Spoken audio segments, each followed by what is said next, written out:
শিশু আসিয়া হত্যা মামলার রায় আজ।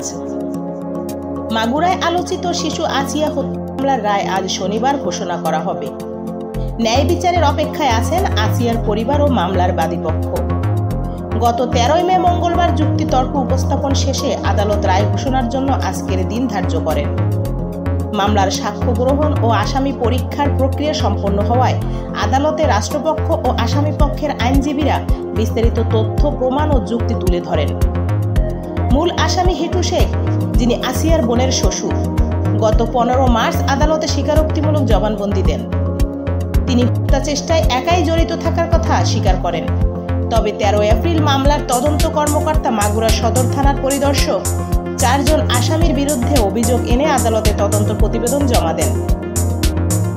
উল্লেখ্য, গত 6 মার্চ মাগুরা শহরের নিজ নান্দুয়ালি গ্রামে বোনের শ্বশুরবাড়িতে বেড়াতে গিয়ে 8 বছর বয়সী শিশু আসিয়া এর শিকার হন। পরবর্তীতে তাকে ঢাকায় সম্মিলিত সামরিক হাসপাতালে ভর্তি করা হয়। 13 মার্চ চিকিৎসাধীন অবস্থায় মারা যায় শিশুটি। আজকের রায়ের দিকে তাকিয়ে আছে পুরো দেশ। শিশুটির পরিবারের দাবি যেন ন্যায় বিচার নিশ্চিত করা হয়।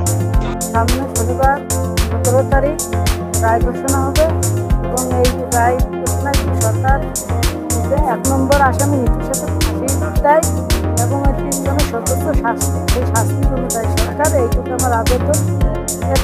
এতেই আমি শিশু আসিয়া ধর্ষণ এবং হত্যা মামলায় আজকে যুক্তিতর্ক সমাপ্ত হল।